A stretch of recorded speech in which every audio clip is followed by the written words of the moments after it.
All right. Welcome to the inaugural edition of the Gamestore Guardians podcast. I'm Will. I'm Mike. Hey. So, yeah, you may recognize us from our YouTube videos. Mike is in I charge hope of so. that. At least my voice, right? Yeah. And we don't move as fast in real life. Yeah.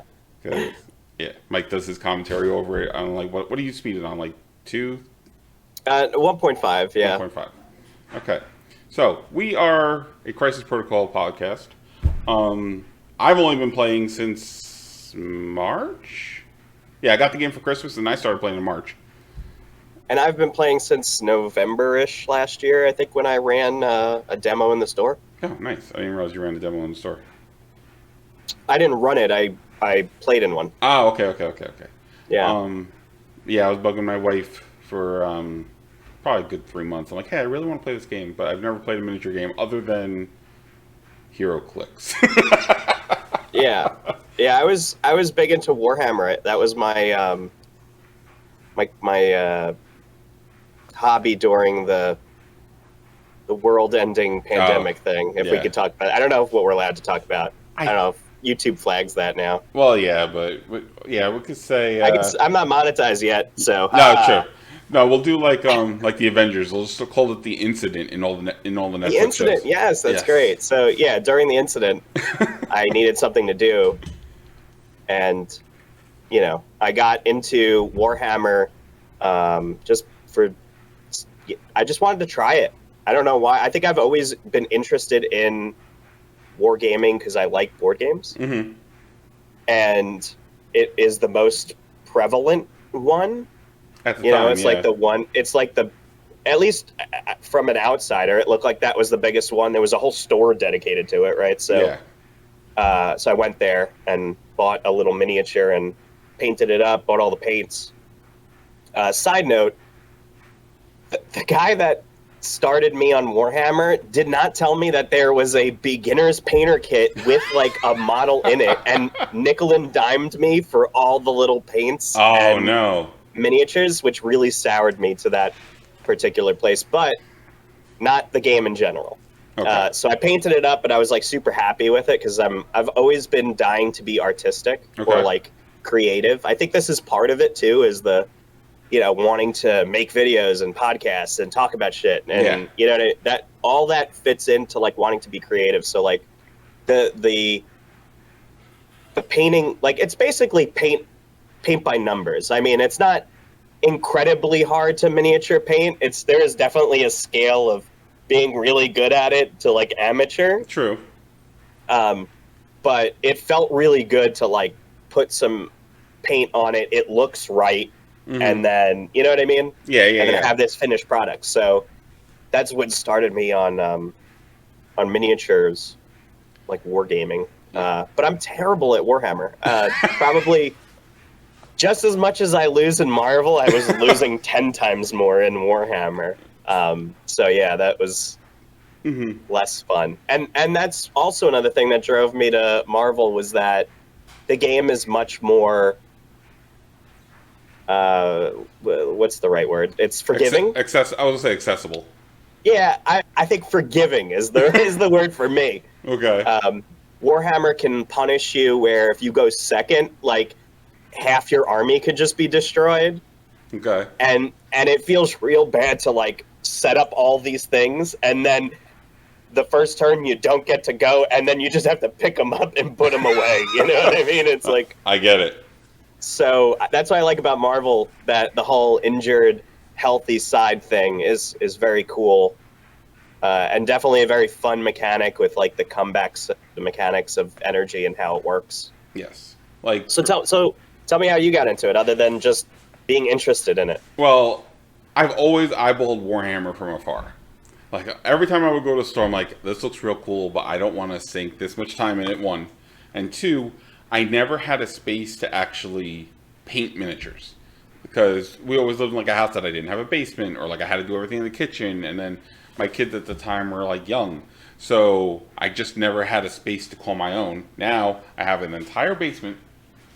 It's a beautiful thing. Yes, and like this is like my floor of the house. Yeah.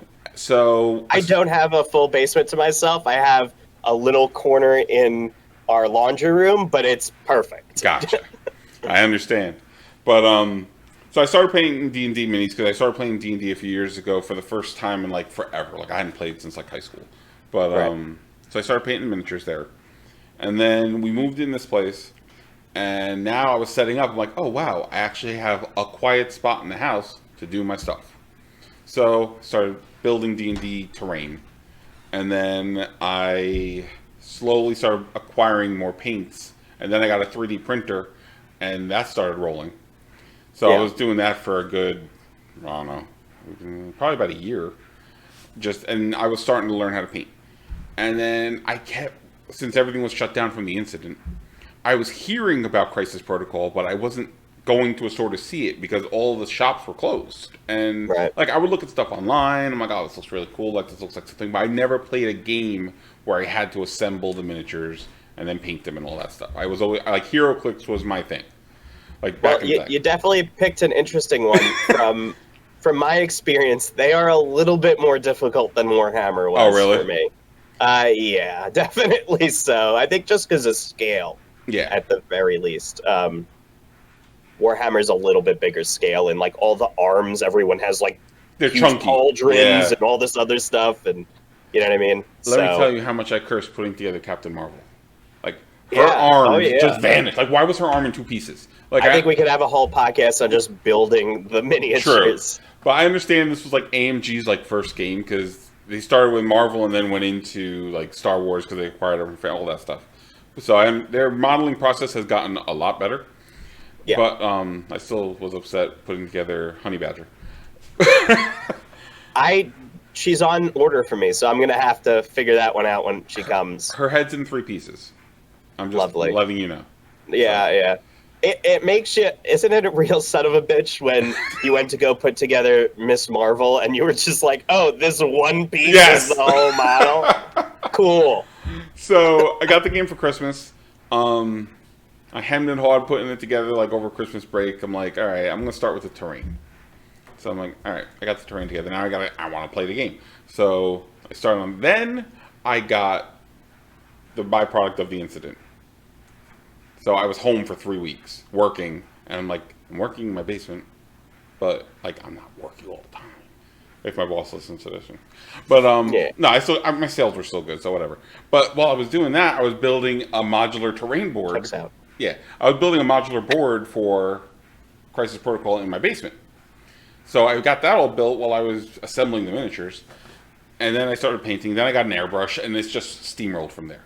But I didn't actually start playing until I met you in March, and the Unstoppable Colossus was my first actual time putting minis on the table. Awesome. Yeah, that was a fun time actually. I remember that one. We played that one wrong, and it was fun. We played it harder than it was supposed to be. We really did, but we still won. We still won. It was wild, though. It was a wild ride. But it was not the first time we would play this game wrong. No. If we could jump into that, and I could tell everybody how I cheated for, I don't know, 6 months because I just didn't understand how the game worked. Yeah, I was getting so frustrated because for weeks, I'm like, come so close to beating Mike, but I couldn't beat him. So I guess we'll just talk about the rule that I had no idea, which is apparently reactive superpowers only activate once per round, right? So you can't have Kingpin just have 5 energy and negate 5 damage, which is what I was doing for a very long time. I was having unkillable Kingpin and Crossbones because he has the same thing, and they're on the team together. So and apparently, you're not the only person to do that because one of the guys in one of the other Discords I'm in did the same thing.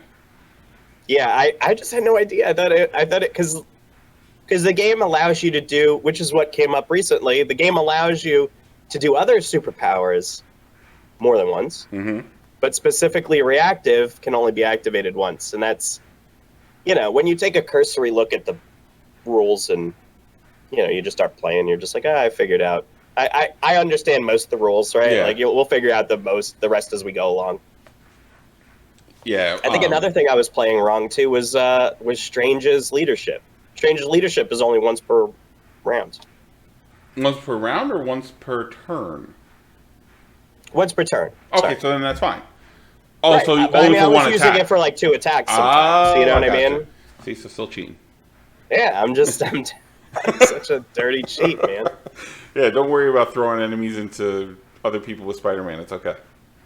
I think our next video that I'm editing now is our first game where we didn't get, I think, anything wrong. We got one thing wrong. What did we get wrong? Strange took damage from Juggernaut twice from the push. Yeah, you're right. That was me cheating. All right. But All we right. almost did it. Almost Did it. Yes. So yeah, Mike started doing videos. We're on what, episode 5? Yeah. Yeah, 5. This is the 5th one you're editing now, right? Yeah. Yeah. Okay. Cool. So he learned video editing quickly. Yeah, I just taught myself. I don't know. I just figured it out. Yeah. I don't know what to tell you. It's really rough and ugly, and It's fun, though. I will get better over time, but this was like, I just want to learn how to put something on the screen, and I did it. Yeah. And So I have podcast experience, and I wanted to do the podcast side for actually a while. Like, since I started playing this game, I'm like, I love this game, and I would like to talk about it more. So this is probably the most consistent I've ever gone to a game store for anything. Like, I've been going to events and tournaments. I'm like, me 100%. Yeah. I'm like, okay, I'm almost booked every weekend going to a different event, because now more stores in my area and Mike's area, because we're in Jersey. I almost forgot where we were. We're like on the Jersey Shore-ish. Yep. Almost every weekend there's a store having an event. So It's great. Yeah. It's great. Everybody's picking it up. Our community is getting bigger. It's like a beautiful thing. There was like weeks where it was just me and you playing. Yeah. And then somebody else would show up and be like, oh, what game is this? And I'd be like, have a seat. I will tell you about it.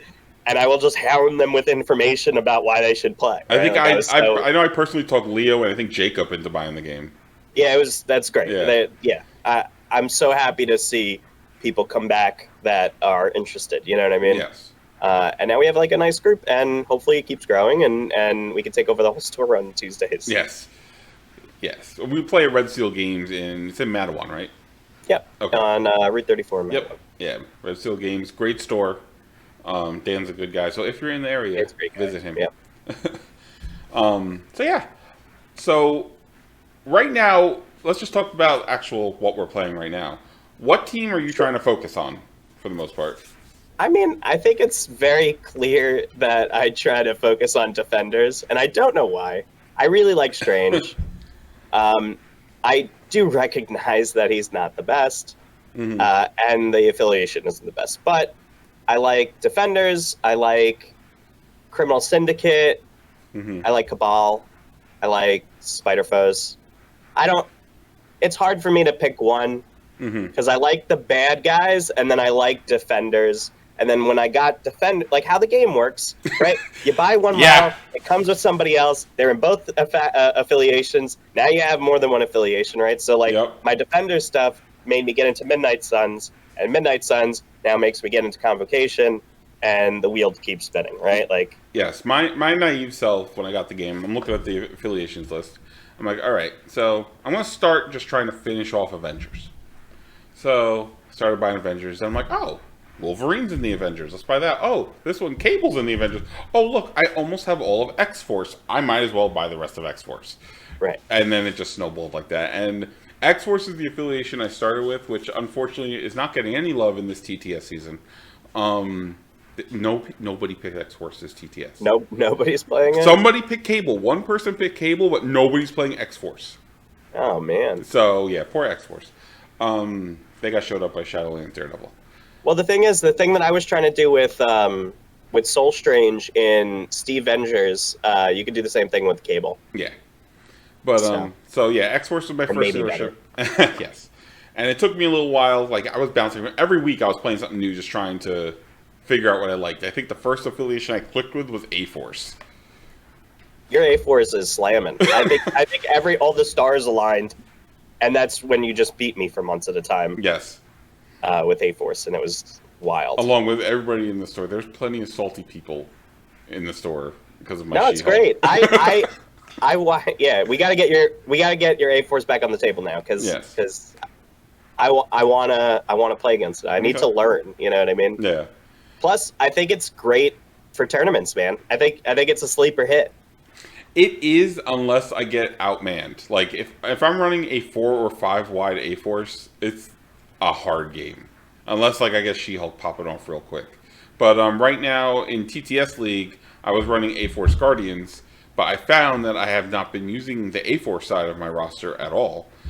Because TTS... Is that just because you have more fun with Guardians, or is it just, what's been happening that you haven't fielded them? Basically, every situation, the first week was a close game, but the crisis, I put Guardians in my A-Force because on low points, A-Force struggles.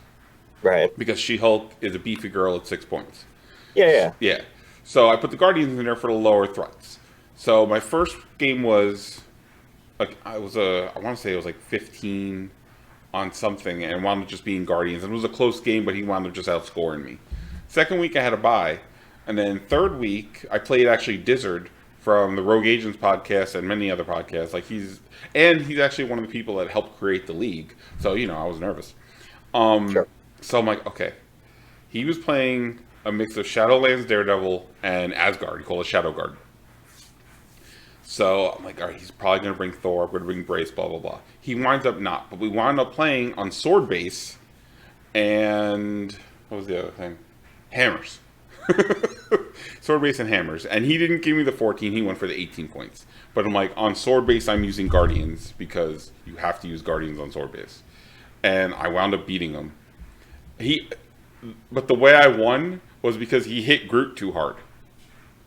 Yeah, you had mentioned that to me, that he needed the ricochet, right? Yeah, so he was using Hood. It came down to, it was the center Sword Base. He had his Hood. I had Groot, Rocket, Star-Lord. First of all, Star-Lord popped off and took out Shadowlands in one hit almost. And took out Black Cat. Just murdered that side of the board. So, Hood empowered Dark Lightning into Groot. He needed to do 6 damage because if he killed Groot, the arc wouldn't go off. He needed to kill 6 damage on Groot and 2 wild, so it would arc into Rocket and Star-Lord. He wound up one-shotting Groot, which took him off the table because he was already flipped, and he couldn't get the rest of the arc lightning. So I won 18-17.